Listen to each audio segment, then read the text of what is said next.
The following you're about to hear is a true story sent in by someone who has come across my channel. They have requested to stay anonymous. By any means, if you want to be credited and have a story of your own, send them into the email down below.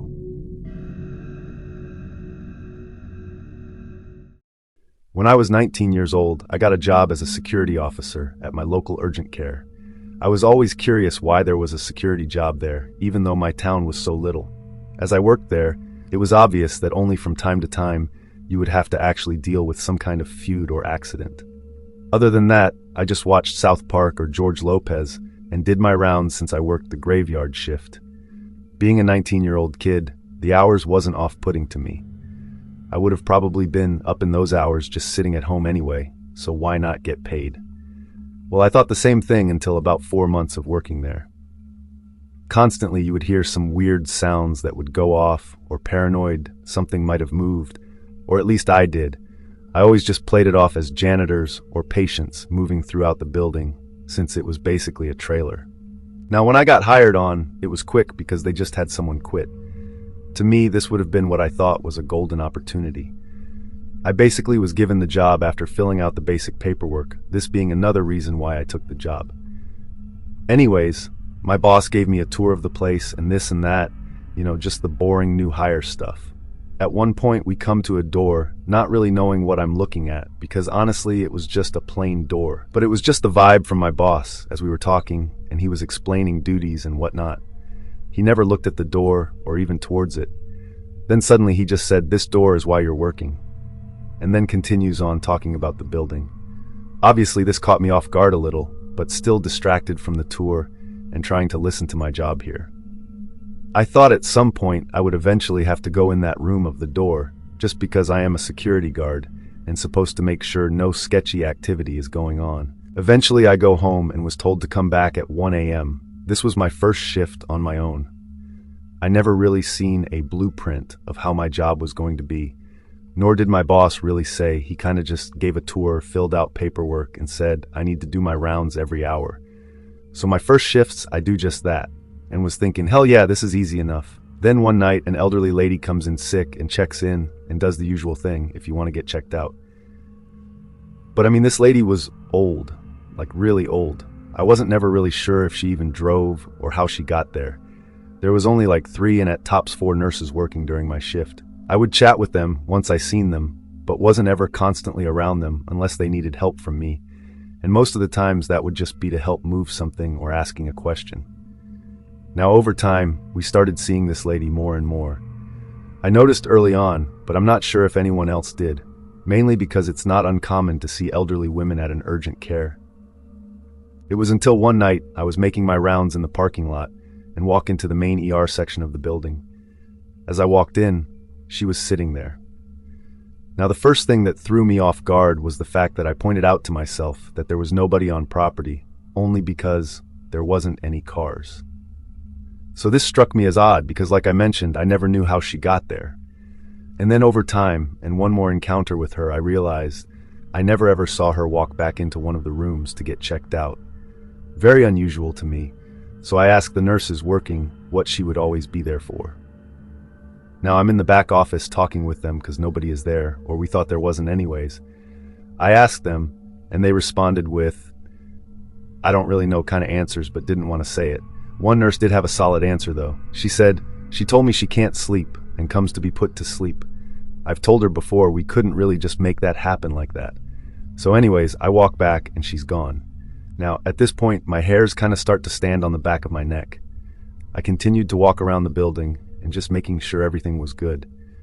I walked past the door I mentioned earlier, where my boss said it was the reason I have a job. Every other time I've walked by there, the little hallway to the doorway was always dark. Except of course when something odd is happening, it just happens to be on. I'm still paranoid about the lady kinda, so I just said screw it and let it be. Get back to my little office and plopped down and started to log my patrol in the system. Like I said before, I would watch some TV if the night wasn't busy, just like tonight. Once my shift was over and my boss came in, I asked him about the old lady, and he asked what we was all talking about. Almost like other people have asked about her, but I thought to myself, why would they just let it go once they started working there and had no clue who she was? Very odd, but I was getting paid and got to go home, so didn't think into it. About a month and a half go by before we ever see her again. I walk in from the parking lot once again, and there she was. Except this time, it's during a heavy, and I mean a heavy rainstorm. So there she was, just sitting there, so I just said screw it and went to talk to her. Nothing crazy, just small talk, or at least I tried. When I introduced myself, I just got a slow head turn and eyes that didn't blink just look at me. I got the message and walked off, but I would watch her the whole night through the security cameras. Not one single movement. And if I had to guess, she didn't blink either. I don't know. I couldn't really see that much detail, but holy shit, I was scared. Like I said, the rainstorm was heavy, so being as paranoid as I was, all I could think about is the power going out. It's 2 a.m. and I get up to make my rounds. I get closer to the door, and then suddenly the power shuts off from what I assumed was the storm going on. One of the nurses was scared of everything, so of course, when the lights shut off and it went pitch black, she let out a scream. Pretty positive she scared everyone, including me. I know our backup generators were going to kick on soon, or hopes anyway, but they never did. I went toward the nurse's office where they would hang out, and they're trying to comfort Erica, the nurse who was working the desk that night. I asked what happened, and she couldn't talk. Now, as you can imagine, paranoia is at an all-time high at this point.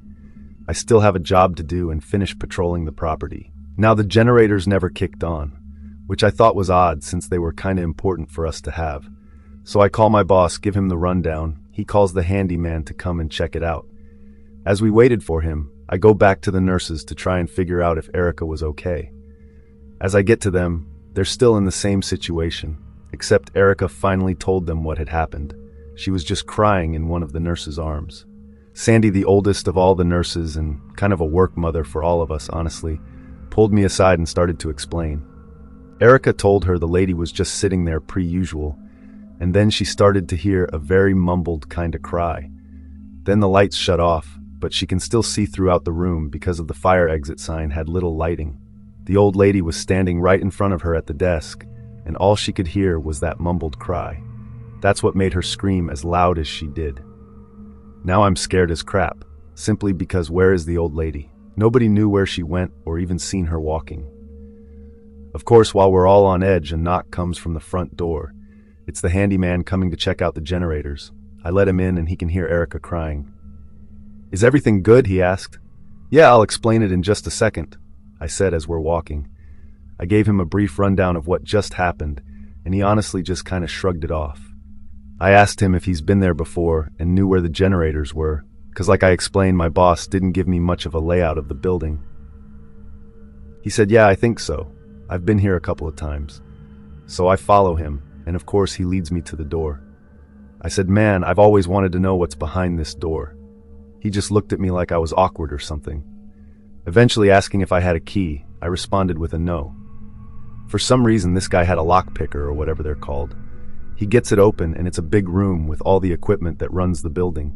In the back of the room, though, was just a big hole in the ground. As we're standing in the doorway, we start to hear a mumble cry. What I'm going to assume at this point was the same one Erica heard. We turned around and I put my flashlight on her, and there she was standing in the hall. Then all of a sudden she starts to sprint towards us, running past and into the hole. I'm in complete shock and take off back toward the front of the building. Called the cops and told everyone to stay put in a room. I never went back toward that room or hallway.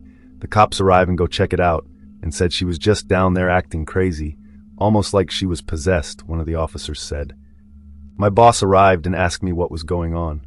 Once he found out that everything happened behind the door, he started to yell at me, saying it was my job to make sure nobody was to go in that door. All I could say was, "I thought we were going to the generators." Another officer come up asking my boss what the little room was through the hole. My boss never answered and just stood quietly. Come to find out, the old lady's husband was missing for 9 years, and my boss had him in the hole. I'm not sure how, but the old lady knew he was there. That was my last day there, and I never went back. I never heard from them and never told anyone until now. All the nurses were in just as much shock as I was. The odd thing was, though, I went home and searched up my boss's name, and not one single record under his name was found. Absolutely nothing. I even put in his family member's name under emergency contact just because I've been through all the paperwork in the office, just being bored. And even still, nothing was found. I've reached out to the sheriff's department, but haven't gotten a response back. And at this point, I don't know if I want one.